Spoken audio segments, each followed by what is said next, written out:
try and keep the. We're live now. Watch your mouth. But don't you think, Allison, just before I'll give her an official intro here as people come in for the live show, and then I'll mark it for the podcast because I am a workflow efficiency manager. But the great Allison Jaslow joining me, and you were just saying there's a lot of icky people in the spaces that we're in, and we could call those spaces media and politics. You could add yourself, government, and the military. But I was just going to say, tell me the industry or the job where there aren't icky people. I mean, public education, yep, they're there, and I'm a huge supporter. Yeah, I mean, I guess it's once you get close to the power center of any particular industry, I think is where you see it. That's a good point. So, you haven't just been in the media, Pete. Are a regular on CNN. And it's comedy. When you're in those types of spaces, you run into people who are there, not necessarily for good reasons. Yeah, that's true. But I also feel like it's not just ambition that makes people petty sometimes, or incentive. Sometimes it is ambition, and people just like, even at the lowest levels of anything, too often step on each other, do things behind each other's back, be political to get a promotion. I mean, it feels like I feel like when we're talking about corporate America, and again, I'm going to introduce Allison officially because we're live in just a second. We'll have a more thoughtful conversation, although this is still good, I think, right? Like, people are just incentivized in the wrong ways in corporate America, it would seem like. You don't really look out for anybody. Yeah, I mean, I think that's one of the hardest, to sort of tie in a little bit with my bio here. I think one of the hardest parts of transition for members of the military is it's an institution where, in large part, you are built to fundamentally operate in a different way. Whereas it seems a lot of the private sector is kind of like the Hunger Games, but like, you literally have battle buddies in the military. You have somebody who it's your job to look out for that person, and they you. And we've got your back is like not just a tagline, it's like literally part of the job. I understand why that makes a tremendous amount of sense in the military, in a mission with any organization, but I'm going to keep pushing back and say ambition and incentive lie because of what you told me the other day when we were talking off the air that I want to talk about on the air, in terms of how you become a general. Like, becoming a general means you're doing some things, you're calling in some favors, you got to get recommendations. There's a whole thing that you taught me about it, but let me just officially welcome everybody here on a Thursday in late October. Very happy to have my good friend Allison Jaslow joining me. She is, of course, an Iraq war veteran, public servant, and the former CEO, Chief Executive Officer of Iraq and Afghanistan Veterans of America, what I would argue is the most important organization, nonprofit, advocating for this generation of veterans who fought specifically, of course, in Iraq and Afghanistan, but you advocate for all kinds of veterans from all different conflicts. If you served, you're welcome at IAVA. And I got a lot to talk with you about, but just pulling back the curtain, Allison and I are good friends. We're very good friends. We confide in each other. She's been there many times for me on all range of issues, and I've tried to show up for her. And so just should be mentioned that I recruited you for friendship after I saw how impressive your career. You had a very impressive career. You also ran congressional campaigns. You were chief of staff of a congresswoman. I mean, you've done so many things. So I was like, I think I need to be friends with this person. And I called you. Yeah, I have been busy. I feel like I'm hardwired to make the most amount of difference every day that I'm here on this earth. In individual lives, but also I've had the great privilege to be able to do so at scale.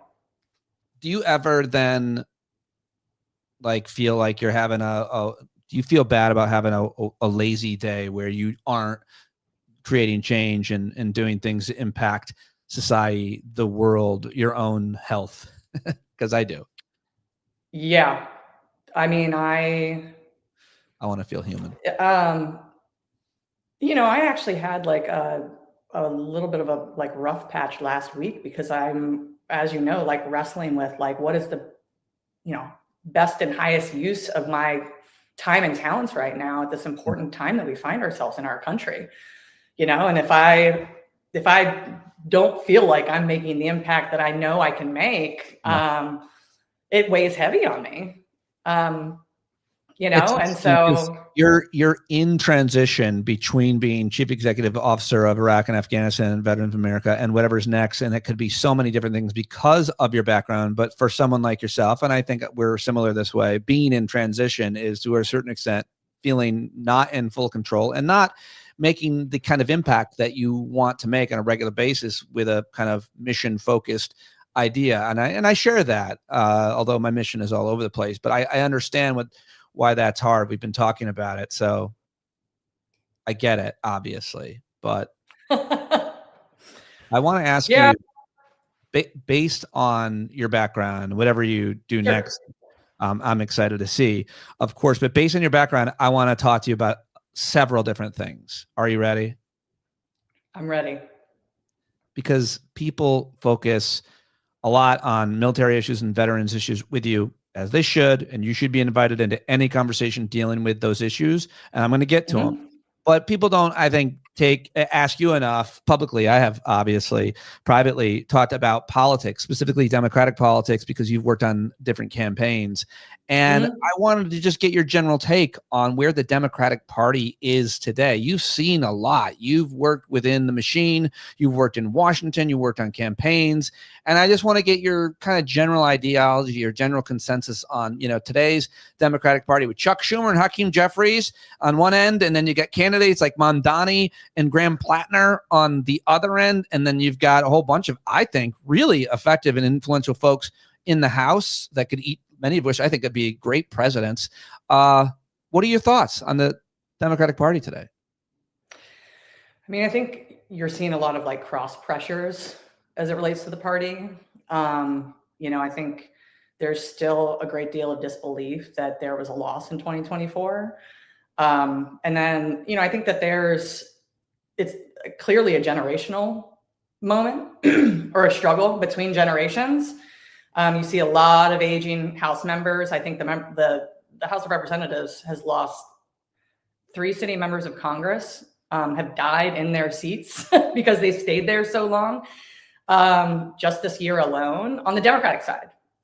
Which is true in terms of this, Ruth Bader Ginsburg on the Supreme Court, Joe Biden. It seems to be a very Democrat. It's affected Democrats probably more, one might argue. I don't think Republicans don't hold on forever. Chuck Grassley and plenty of others, certainly Mitch McConnell. But go ahead, sorry. Well, yeah, and this is usually the party. It's the same party of like JFK and Barack Obama. You look at our last Democratic presidents, like they were all very youthful. And so it's kind of incongruent with like the larger ethos of the party. Right. I personally, I made an intentional decision to be a Democrat myself. My grandfather, when I was growing up, was like, if you care about the military and our national security, you should vote Republican. So I went off to college on my ROTC scholarship thinking that I should be a Republican. But then I got perspective. One of the best things my mom did for us as, I come from a working class family, but she was smart enough to move into a public school district. And, I shudder to think what my life would be like if I didn't have, those great public schools, especially a good student body to sort of keep me a little bit on the rails after, but maybe your listeners don't know that my, alcoholic father died by suicide when I was 13. And that's a tough thing to go through.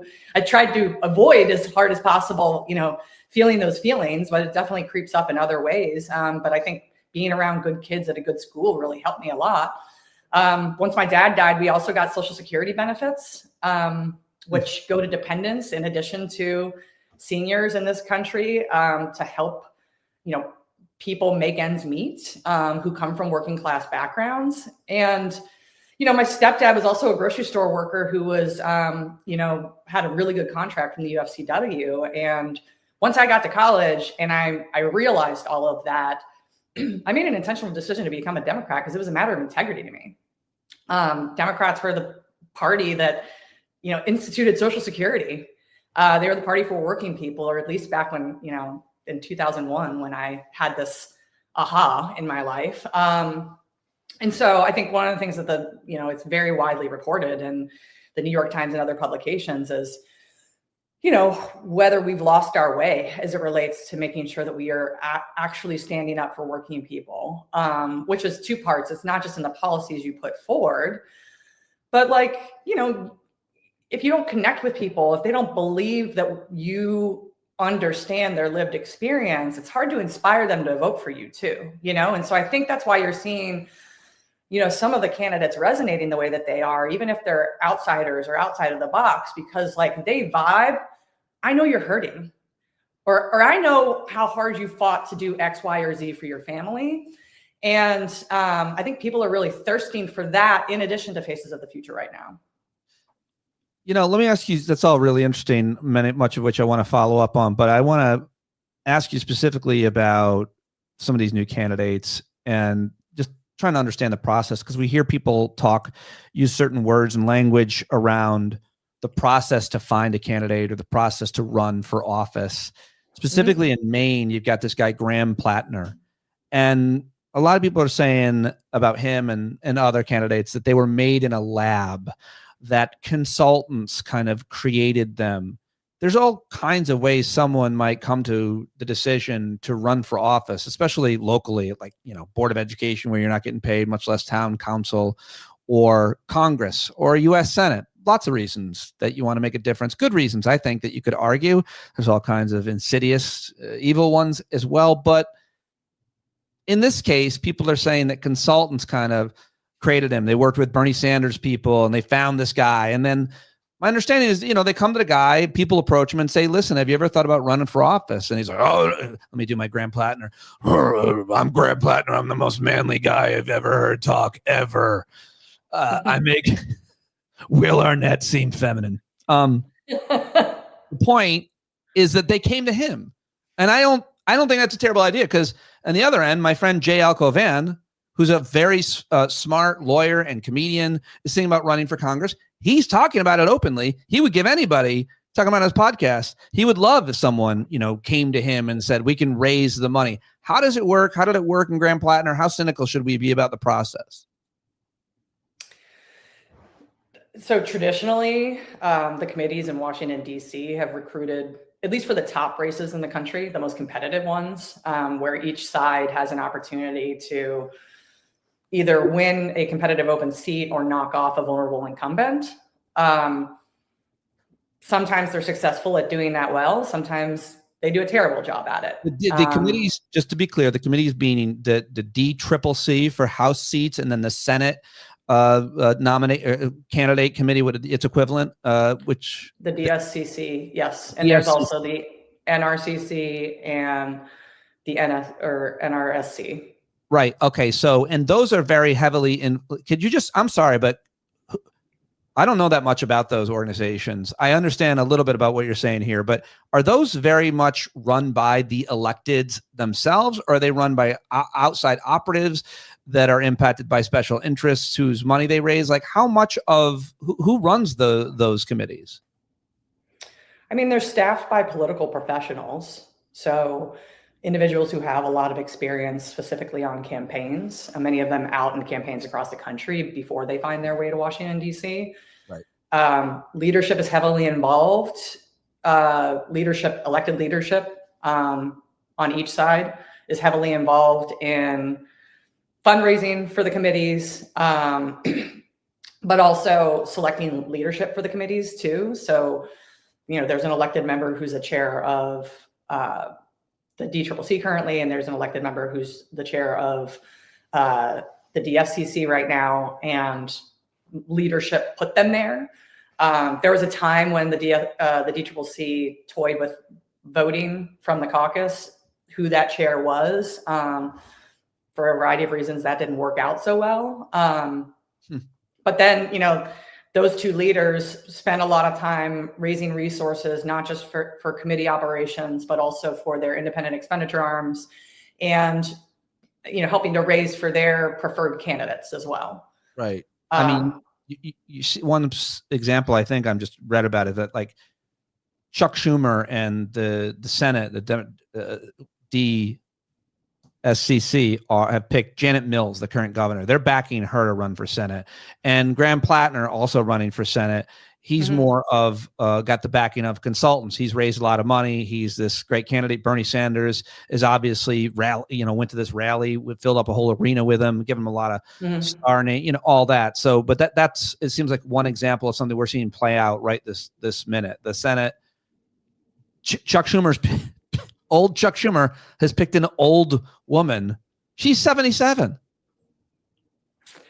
She is 77. I'm ageist when it comes to being a representative, an elected representative. I'm ageist. But just on that, not on pilot, not on teacher, not on law partner, not on electrician. I just had a guy come fix my washer and dryer. Dude was like 80. He was amazing. He killed himself, but I'm sitting, the washer fell on him, but anyway, I'm ageist. So yeah, I mean, I think something that many in the party are reflecting right now is that,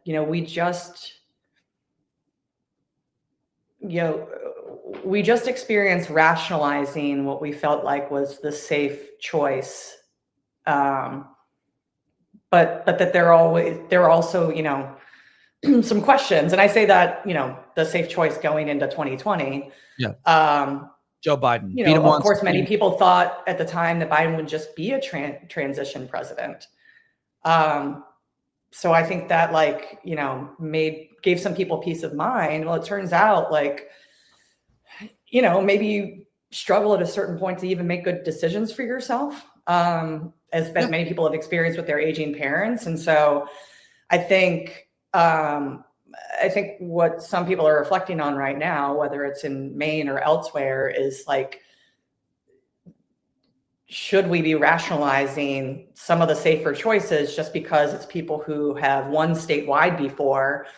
If it might not go well when they potentially win statewide again, if they survive, in some cases, the most difficult race of their life.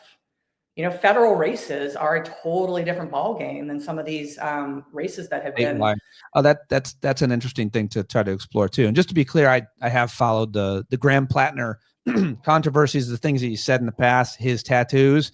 I've seen a lot of people I know and trust say, I'm done, I'm out, cancel that dude. There's no possible way, no daylight for that guy. And then I've seen other people like Amanda Lippman, who's run and started more probably successful candidates that run for something than almost anybody say, listen, we get it. This is in the past and so on. So I don't know. Do you have an opinion on that? Have you paid attention to this Graham Plattner and whether or not you think he's a viable candidate, or how much, I don't know, you would judge his quote integrity and honesty, I guess? I'd say a couple of things. I mean, first of all, I have paid attention in part because he really has resonated online, but also most vet candidates catch my eye, and he is a veteran of the post 9/11 wars, which I think has been a part of the discussion as some pieces of his background have come out as well, because I don't think I think his wartime experience impacted him. But I would say a couple of things. I mean, one, there is only so much I know too. And so I wouldn't want to overly judge somebody who I only know from a distance. Here, obviously, the political process, it can be really brutal, but there's also, a reason why a healthy primary is good. It can challenge candidates, challenge their background so things don't come out in the general election, but also challenge them to have to fight through all of that before they get to the general election as well. Right. I would say two things. One, what I admire is I've seen many politicians not own up for things that they so clearly have done before. Right. And I admire somebody who's willing to take accountability. I mean, there is such a lack of accountability, not just in our politics, but American society today. It's kind of refreshing, even if, we all have to step back and think about what place in life was he in when he did some of the things that he has done or have been exposed. And the other thing I would say is as some of this stuff is playing out, he's still drawing huge crowds in Maine. So it feels like something that some of the rest of us just need to let the voters in Maine decide at the end of the day, the voters who have especially the Democratic voters who've been trying to elevate better leadership than they feel like they have in Susan Collins for so many years and haven't, had difficulty doing it. And so I kind of, want to stay at the water's edge to a certain degree, because it's really for the people of Maine to decide. All 9 of them. So all white. There's so many hilarious jokes about his racism, whether it be overt or subtle, in things he's said on Reddit, I think mainly in the past, much less, you could certainly consider these tattoos that are supposedly Nazi tattoos to be racist, but he acts like he says he didn't know. Regardless, the fact is he grew up in Maine, and he grew up a certain way, as you can imagine. And then he went off and served and lived and fought in foreign countries, and that'll change a person in a lot of ways. That's for sure. And cultural person, and he worked in DC. He's had a lot of experiences. I don't know what to think about him, but I think you make a lot of good points. And I want to move on to ask you about another hot. That's kind of the thing too. He's kind of hot in terms of, I don't know if he's like sexy. I guess he's sexy because he's like a veteran. Although he pulled that shirt up, and I was like, oof, couple donut. Maybe do some push-ups, Graham. But he's killed. I think it's the alpha energy, Pete. Yeah. It's the alpha energy. The energy is, I mean, we can joke about it, or we can talk about it, how it matters for men and women. I mean, like, it matters that I'm watching a primary. I won't even say where. You and I actually talked about this primary, and it's between these 2 women that are running for Congress as Democrats. And one of them has more alpha energy. Doesn't mean in any way she's more qualified. Doesn't mean she's better. Could argue both make her worse. But there's appeal to voters with that energy, right? Like, I'm not just making that up. That's what it's not necessary for the office. It helps the campaign. I don't know if it matters in governance. I think it's a little bit silly myself. But what are your thoughts? I mean, I think it's possible for the citizenry to desire different things at different times from their elected leaders. And I think that there is such thirst for real leadership right now in this moment that's only going to come from people who project that, like, I think you can be a good representative and not necessarily be capable of like leading troops into battle. But I think that this is a time where people want people who are capable of leading troops into battle. Like, that's a moment that we're in right now. And it takes a certain personality to be able to, I think, give off that confidence and that energy that says, follow me, I will show you the way. And to actually get people to follow. There are so many other issues. I've got a whole list of things to ask Allison, and I'm really happy that you're here, and talking to you is always fun and interesting. One of the smartest people I know. But let me just kind of try to tick through my little notes, my little list, to get your general take and inform us a bit. First of all, how do you feel, and what do you think about seeing military on the streets of America and the ways that they're being used? I don't know how much you differentiate between Army, National Guard, and Marines, or federal agents in general, ICE agents, and so on. But what are your thoughts on what we're seeing play out in several different cities in this country right now? And what do you hear from your active duty friends and veteran friends about that? Because, well, I won't say what I think. I think privately, people who I know who are still serving, who are still young enough to do another 10 years, but are also at like retirement age, is really questioning whether they want to stay in any longer. And so I think something I'm really concerned about, and I can speak to personal experience here, is it's like in times like this when people are serving under terrible leadership, it's when the good leaders get out. It's not when the bad leaders get out, or the people who don't have any other option who get out. It's the people who are good leaders and who do have the option to have a second career in the private sector who get out. And that'll have cascading effects if it starts to happen, which it probably is already.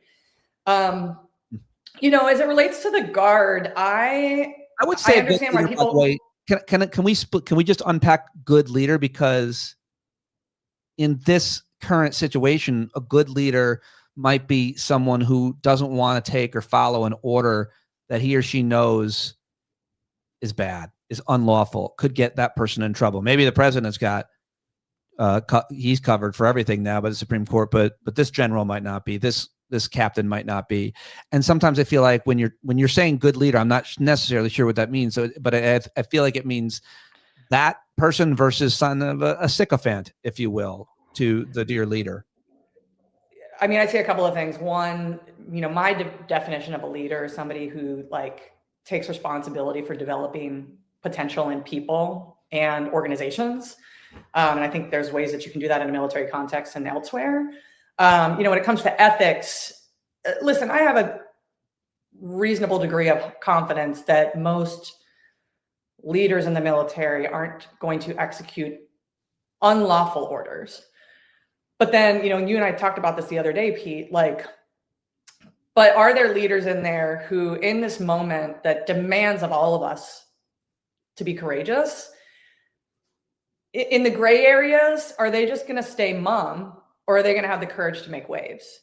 Are they going to put their relationship with their superior over their relationship with their subordinates? Well, are they going to put their ability to get that next star on their shoulder above, standing up for what's right in a moment like the one that we're living through, We've all seen military leaders resign publicly, write a letter, why they did it. But it's about a disagreement, maybe. It's about integrity or any number of things. But it's not because we will hear from them often, because they're not worried about losing their entire retirement and being savaged by name by the president. My feeling is the other day, this guy, Admiral Alvin Halsey, resigned less than a year into his tenure. He was the guy in charge of the region where all these attacks on drug boats that were being told they could be fishermen. Yes. From what we know, military commander overseeing the Pentagon's escalating attacks, and he hasn't said anything. And Pete Hegseth has made no mention of any friction. And one has to wonder if the reason why he isn't speaking out, he resigned because he doesn't want to be in trouble and he doesn't want to carry out these orders potentially. He doesn't want to do this. But also we're not hearing from him because he knows, probably, if he hasn't already been threatened, implicitly, that he could lose his entire retirement and could be threatened and could be prosecuted because of the vindictive government. And I'm trying to just give him and others just some grace with the fact that this is the most vindictive, revengeful federal government you could ever imagine in our lifetime. And you have to wonder if that's at play. Sorry for talking so long, but those are my thoughts. Yeah, I mean, I think it's a reasonable fear. So maybe we'll hear more from him. I think he's set to retire at the end of the year. Maybe we'll hear more from him then. You did see Secretary Hegseth praise him once this news came out. So that could be an attempt to, save face externally. We'll see. It would be nice to hear his perspective at some point, as to what was going down. And I think everybody who says that this is extraordinarily unusual, I think we should listen to them and take it as a warning sign. I mean, there are other things that have been concerning about the administration. Something like this, where there could be unlawful orders that are being given and Congress not necessarily stepping up and asking the right questions. It sounds like maybe they're doing that behind closed doors, but feels like a oversight hearing situation to me, but that's not happening. So we'll see. Why it's important to have majorities so you can have those hearings and investigations. I got to ask you, of course, just about Hegseth and the general direction he's been taking, and the Department of War, even that, has been taking that horrible spectacle when he brought all the military generals and admirals, leaders from all over the world, and to just listen to him give a fucking TED talk, which was awful. It was the most cringy thing I think I've seen with my eyeballs in my life. Yeah. No beardos, no weirdos, no fatties. It seems like we don't really want women. We don't, certainly not in combat roles. That's explicit. We don't want Black folks. We fired all the Black and brown, it would seem, leadership and women. If you're gay, keep it to yourself. And if you're trans, you're out. How am I doing at recapping what seems to be this reversal of what I would call major progress in the military? And one could argue to its great effectiveness. All the people that have been serving, Black folks, brown folks, obviously women in combat roles, as well as LGBT community. You're of two of those categories. I'll let people guess which two. He is not a Black man. Allison, what are your thoughts on the reversal of this ideology and what it means for the military right now, what you're hearing? Well, I mean, first of all, the time to put an end to all of this was when he was being confirmed by the Senate. I remain to this day very disappointed in the Senate because, people were distracted by a lot of aspects of his background, but the fact that he openly and passionately lobbied to get convicted war criminals pardoned is the most concerning part about his bio. We have a Secretary of Defense right now who seemingly thinks war crimes are okay. And oh, by the way, check out what's happening outside of Venezuela right now. I mean, I'm not surprised. But, let me break into pieces a couple of things that you mentioned, Pete. First of all, I know that he made a lot of headlines when he fired, not just generals, but flag officers early on in the administration. I mean, the reality is he has the right to. If you don't see eye to eye with your generals, and I don't know what he felt like he didn't see eye to eye with them on. I'll give you an example. When President Obama did not see eye to eye with General McChrystal as it related to the Afghanistan war, he stepped down or was asked to step down by the president. And so is it unusual that he cleaned house the way that he did? Sure. But the reason I mention that too is I don't want the rest of us to be distracted by, I think, the things that are super consequential in my mind. You mentioned beforehand about the National Guard. Yes, they're being used, some would say, to, intimidate blue cities. Some would say to, some would argue to address problems that went overlooked for many, many years.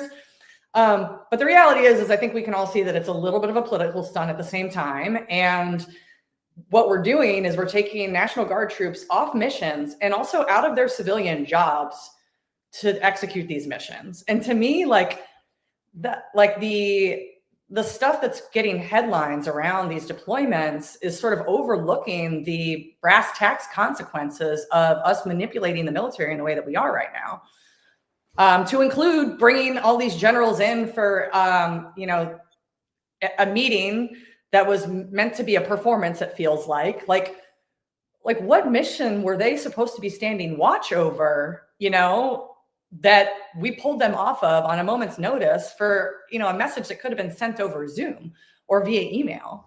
And to me, I think, I don't know what it is in, especially the press or, some parts of the population. I feel like a lot of people were really scared that Pete Hegseth and the president were going to make them pledge loyalty to the commander in chief and not the Constitution. And I wish we actually had more conversations about literally, how did we disrupt our national security to help, somebody who is so blatantly insecure feel better about himself and the authority that he has over all of these generals, and senior leaders.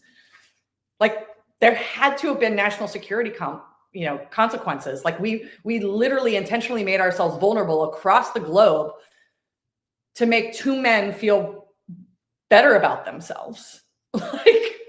I just wish we had more of a conversation like that, Such a great point. It really is. And it's all of them. And I really appreciate all of that. I got to ask you at least one more question about military related matters. And it doesn't have to do with, I don't think, Hegseth. It doesn't have to do with Trump. It has to do with just the general morale that you're hearing from people inside the military? Are they all gung-ho? I mean, and what are the other issues that we're not talking about that you worked on for so long at IVA and before that veterans are dealing with right now that are also going, I don't know if they're, with the government being shut down, that affects a lot of people in the military, and some of them are vital and is quote essential, and other than them aren't. But my understanding is that nobody's getting paid. Like, it would seem that morale, I don't want to make any assumptions. What do you hear? I'd say a couple of things based on like personal relationships that I have in the military. I do think that there are a lot of people who are experiencing distress right now, not wanting, wondering whether they want to continue to serve in this military under this leadership, for a variety of different reasons. You mentioned beforehand, like there hasn't been a whole lot of like respect towards women coming from the Pentagon as it relates to, women who are currently serving, but also women who have served. I saw combat before Pete Hegseth. He's a contemporary of mine, and his outdated views, I'm not sure why he either possesses them or is pandering to folks who have those views. But it honestly like doesn't even get me worked up. It makes my eyes roll. Cause like he's fundamentally like turning a blind eye to the types of wars that we found ourselves in post 9/11 and find ourselves in now, which like, do you know how much fighting is happening by drones right now? Do you think you need to bench press 200 pounds to be able to fly a drone? That doesn't mean we shouldn't still, place a priority on physical fitness in the military, but like I feel like he's literally living in a different time with some of the actions that he's taken. But I think if you're a woman who's still serving, it's like, my dude, like I deployed how many times, and like you're gonna decide to like flip the script on me. But I think that there are men who are leaders of character who probably have to really dig deep to go into work every day. And some of them are going to choose to drop those retirement papers. And like I said before, like that just means over time, we're going to degrade, not only is morale potentially going down inside the military, we'll degrade the overall health and wellness of the all volunteer force. And like that should concern everybody, because if we're going to still be a nation that's going to fight our wars with all volunteers, you want everybody to not only just like, stay in as long and to lead a professional military who are good leaders, who are committed to this country and their fellow countrymen who are fighting alongside them. But we also we have to worry about like who's going to join in this environment. Like, even if the numbers still stay up, like who are we attracting into the military right now? Are we attracting the right people in? Or are we attracting people who, think it's great that we have a sec def, who thinks war crimes are okay? Glad you came back to it. You can't say it enough. Just two quick reactions. The reason you said you're not quite sure why Pete Hegseth has views specifically around women the way he does. My understanding is that he was a member of this guy, Doug Wilson's church. And I took a deep dive into this whole great documented journalism about this guy. He's the guy who believes that women shouldn't be allowed to vote, that households should vote. And so we know Pete Hegseth is, in my opinion, a radicalized Christian nationalist. He's very overt about it. Speaking of tattoos, you might want to take a look at his. But the other issue, and I covered this for years at SiriusXM, I interviewed so many different guests and experts around it, paid close attention to the hearings, was that in the military, there's an epidemic of sex violence and harassment and abuse, specifically against women, overwhelmingly by men. It's an epidemic. That's the word that they used. Bipartisan hearings were held, including by Joni Ernst, who herself is a survivor of rape. And of course, Kirsten Gillibrand led on this. I mean, I watched those hearings. It's a bad thing. There's all kinds of different reforms that they wanted to pass. They couldn't pass. They wanted civilian oversight. They couldn't get it. They said military oversight. I don't know if anything got much better in the military as a result of this issue. I do know that Pete Hegseth has been accused by several women of terrible things, including his own mother. So if you want to have any impact on that issue, which we know is a huge issue, you don't put that guy in charge. That's what I want to say.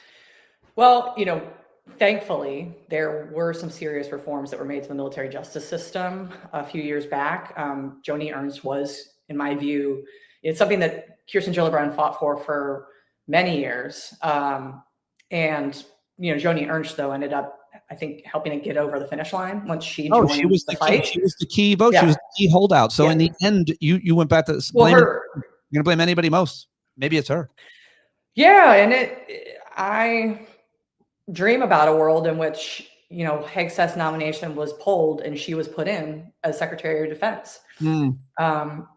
She and I, of course, don't share all of the same views, but I think she would have taken the job more seriously. Oh, yeah. Honestly, I wish more people were talking about how, we have an unserious president and an unserious SecDef. I understand that, there are other concerns about them, but at the end of the day, to me, they're just unserious people. And, I do think what concerns me, something I've long held the view of, is if you build a culture that makes people think that sexual assault or sexual harassment or worse is okay, then they're more likely to do it. If you build a culture that sends a loud and clear message that it is not okay, it doesn't mean it's not going to happen. But that's what we had been working towards here, was to make sure that there was effective accountability when, units were having serious issues with this, et cetera. That's also part of doing that is having some of these DEI, as cringe as they might be and as overwrought as they might be, and as they sometimes aren't always effective, but it's not only teaching right from wrong. I needed to be taught, I still need to be taught that certain things that I say and do are not appropriate, and it's not instinctual. So it's important that someone tell me, and it would be great if they didn't tell me when I do it to the person, as opposed to in some kind of programming. So teaching this, kind of whatever you want to call it, it's building a culture of mutual respect. There you go. Right.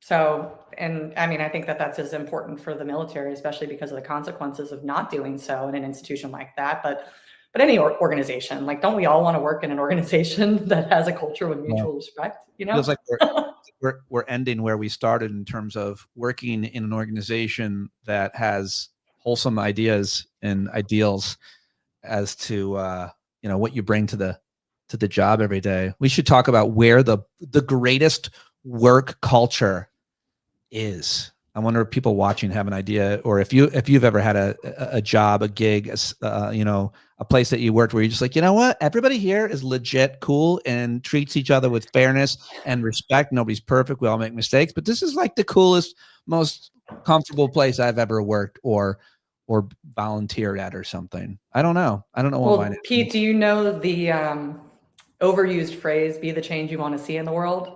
It's my favorite phrase. I think it's my tagline. Yeah. I mean, I live my life that way. And one of the reasons why I, post-military, I, took a comms track in some of the jobs that I had in politics. But one of the main reasons why I wanted to be in leadership positions again is because it's easier to have a high quality culture if you're the one who's committed to creating it, and it starts at the top, right? So I like to think that I've built cultures well in the organizations that I've run, and I think that's all any of us who care about building healthy workplace, organizational culture can do. And honestly, that's what inspires me to, step into other leadership roles. I'm just a very accountable person. And I'm if I don't like what I see out here, it's on me to be different. Yeah, I do. I think that's one of the reasons why we have mutual respect and fondness for each other, is that we do live by that precept, be the change you want to see in the world. Someone in the live chat said that's a Gandhi quote. It's been attributed to him, but I'm not sure he was the first one to say it. It was probably said or thought of thousands and thousands of years ago by some curious human being who was, into philosophy and psychology, but it's a great way to live. However, it also holds us back, because we tend to be too transparent or honest, or to a fault, or to a certain degree, and it makes it harder to step on and shit on other people to get to the top, Allison. It also makes it harder to make shitloads of money. There's a kind of a shame and a consciousness there that I think impacts your daily choices, your daily life, and it makes it really hard in certain ways. And you see the people who don't have it, and they're doing great, quote, by society standards. Sometimes it holds you back, I think. I don't know. Yeah, I imagine you and I might sleep better at night, though. Yeah. Yeah. And listen, I just I don't know, know. like, we're both probably hardwired this way, right? Like, to your I don't know. point, we can't let our nature get the best of us, but like, I'm still going to be the type of person who wants to be the mentor that I wish I had, you know? Yes. Yeah. Or the person who followed through on the thing that they said they were going to do for you, you know? I don't know if it's interesting to try to wonder the root of where someone's morality or integrity or kind of principle comes from. Some people could say, you know, it's religion or something. Some people, in my case, I think my brother really kind of radicalized me as a young man into thinking a lot of the ways I think, and then I picked it up from there on my own and kept being curious. But what about you? Do you think that that's just what motivates you to be very principled and have the moral code that you have? Obviously you didn't get it from the military. I'm sure it increased it or changed it, but going into the military, were you that kind of person? I mean, I think we're all a product of our circumstances. Right. Well, yeah. You know, I tell people all the time, like, you know, JD Vance is a good example. Like, we both had, you know, not super desirable childhoods. But like, the lessons I took away from that and the lessons he seems to have taken away from that are totally different. Like, I wanted to make things, you know, I walk through life trying to make things just a little bit easier on everybody else, you know, whereas he's the kind of person who's like, life's hard, you know, and like, you know, good luck. It's like thumbs up, or I might actually do things to make it harder for you, you know? Yeah. But you know, I tell people all the time that, like, you see other people who have difficult childhoods and like, they don't make it. And I can't explain for why I'm built the way that I'm built. And was able to sort of like, you know, become as resilient as I am, or to, you know, walk through life and make the impact that I've made and hopefully will continue to make. But, you know, to my point earlier about like being a very accountable person, like, I try to like maintain perspective on the fact that like, I kind of feel like I'm one of the lucky ones too. It's not like I didn't also like work my ass off to get where I'm at, you know, but like, you know, people are born into really terrible circumstances. And I think like what inspires me is to just hold my hand back for folks who maybe aren't as tough as I am, you know, and it's a lot of like, you know, who I am and how I've walked through the world. And I think you can coach that in people like your brother did in you. I somehow, I guess, coached it in myself and or sought people who would help me, Right. you know, coach it in myself. Unpack it sometime in the future as well. Have Allison back, says Kevin. And thanks, Kevin. So does Will Judy. Have Allison back in the near future. Yes, have her back again, please. Of course, always. We love talking to you. This is great. I always love hearing your perspective on everything. We talk a lot off the air, but we should do it more regularly in front of people, as we did today. Go learn more about Allison, AllisonJaslow.com. Anything else you want to plug that you're doing, or social media or anything else, Allison? I don't want to, you know, plug anything, you know, tangible that I'm doing, but like, I just would ask your listeners to like wake up every day, seeing what small part that they can do to make things better. Cause like, we're in a team effort situation here, you know, and I think a lot of people are overwhelmed with what we're going through in our country right now, but just like find something small every day to make an impact in your corner of the world. And we're in trying times, but I still believe, I'm a relentless optimist. We will get through this, and the American experiment will endure. Well, whether or not the American experiment endures, we're experimenting in building community and doing what you just said, and relying on each other and looking for purpose, and pick a lane and do something, says Rachel. Said my guest the other day as well. Yeah, and if anybody needs help understanding what's going on with the military, I think one of the reasons why I'm on today is because I was chatting with Pete. I think a lot of people are like scared, but they don't know how to interpret what's happening with the military right now, or to understand like the difference between real threats and perceived threats.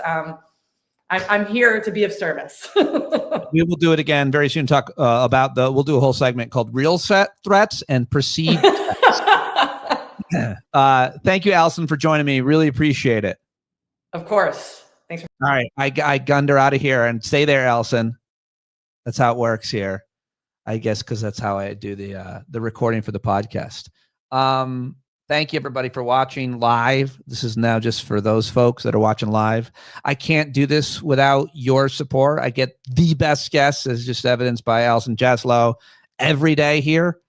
And this is my work, patreon.com/Pete Dominick, if you want to support it. And tonight, as on every Thursday, pretty much at 8 p.m. for the last 4 years since lockdown, the pandemic, I'll be hosting a hangout with subscribers. So if you're a paid subscriber, you get the link emailed to you, and we always have a great time, like 2-3 hours sometimes. We build community and talk and commiserate and have lots and lots of laughs, as always. Thank you for watching. Thank you for being here. Support on Substack and YouTube. That's it. Bye-bye.